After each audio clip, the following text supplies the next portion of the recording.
অগ্রণী ব্যাংকে আমার লকার, আর একটা ব্যাংকে পূবালী ব্যাংকে। সে পাকিস্তান আমল থেকে গহনাগাটির লকারই আমি রাখি, আমরা রাখতাম, এটা আমাদের পারিবারিক সবার। 1981 সালে আমি যখন ফিরে আসি, জিয়াউর রহমান যখন বেঁচে ছিল আমাকে কিন্তু 32 নম্বরে ঢুকতে দেয়নি। জিয়া যখন নিহত হলো এরপরে সাত্তার সরকার অর্থাৎ বিএনপি সরকার ক্ষমতায়, 12 জুন 32 নম্বর আমার কাছে হস্তান্তর করবে। ধুলাবাড়ি ময়লার সমস্ত ভরা জায়গা, রক্তের দাগ সব ওখানে। আমার কাছ থেকে সই করালো 72 পাতা, বললাম আমি আইনজীবী দ্বারা করবো, বাড়িতে তো মার্ডার হয়েছে, না সেটা হবে না।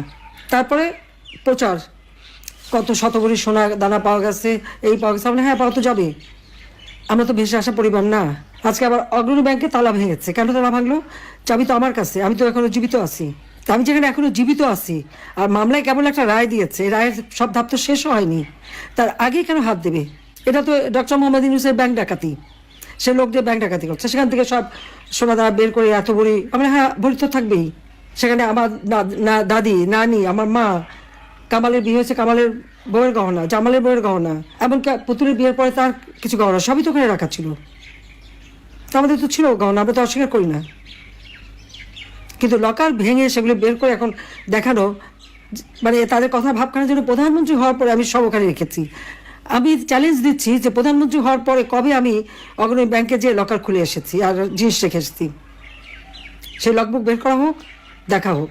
আমার তো মনে পড়ে না যে আমি 96 সালে প্রধানমন্ত্রী হয়েছে প্রথম, সেই 96 সাল থেকে এই পর্যন্ত কোনোদিন অগ্রণী ব্যাংকে আমি যাইও নি, লকারও খুলিনি, কারণ এগুলি পারিবারিকভাবে যা ছিল সব আমি রেখে দিয়েছিলাম ওইভাবে। আমার 2টা লকার ওখানে রাখা আছে, সেখানে যে জিনিসগুলি এই যারা আমার বাবাকে হত্যার পর এই বাড়ির সমস্ত জিনিস একটা তারা একটা ইনভেন্টরি লিস্ট তৈরি করে, ওই লিস্টে যেগুলি তারা ভ্যালুয়েবল জিনিস মনে করেছে সেগুলি সব সিল করে বাক্স আমাকে দিয়ে দিয়েছিল। তো আমি সে কোথায় যাবো, আমার বাড়ি নাই, ঘর নাই, তো কিচ্ছু নাই থাকার।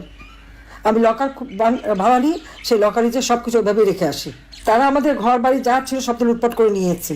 32 নম্বর বাড়িতে আমরা জনগণকে দান করে দিয়েছিলাম, সেটা আগুন, প্রথমে আগুন দিল, তারপরে লুট করে ভাঙলো বুলডোটা দিয়ে। অজয় সাহেবের একটা বাসা সুধা সদন, সেটাও লুট করলো, সেখানে আমাদেরও, হ্যাঁ সেখানে আমার অনেক গহনাগাটি ছিল, আমাদের সবারই ছিল, সেগুলো লুটপাট, কাগজপত্র যা কিছু ছিল সব শেষ। তারপরে আগুনও দিল।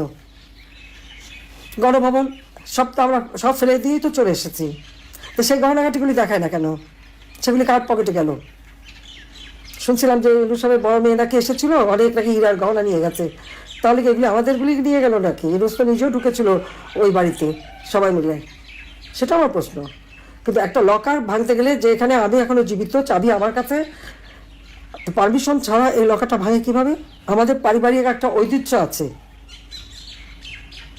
এবং আমাদের অবশ্যই পারিবারিক সমস্ত সম্পদ নিশ্চয়ই ছিল, আছে। আমার নানির যত গহনাগাটি ছিল, এখন ওখানে সে গহনাগুলি দেখাক, অনেক পুরোনো আমলের গহনা। এখন শুরু করছে যে ওখান থেকে নাকি সব নাকি ওখানে রেখে আসছি, সেখানে আমি সব দেশবাসীকে আপনাদের মাঝেই বলতে চাই যে লাস্ট কবে গেছি আমি লকার খুলেছি আর কবে কি রেখেছি, ব্যাংকে কিন্তু ওগুলো হিসাব থাকে, সেটা দেখে যেন কথা বলে। তারা একের পর এক বাবা মা ভাই সব কেড়ে নিয়েছে, বাড়িঘর তারাও নিয়ে নিচ্ছে।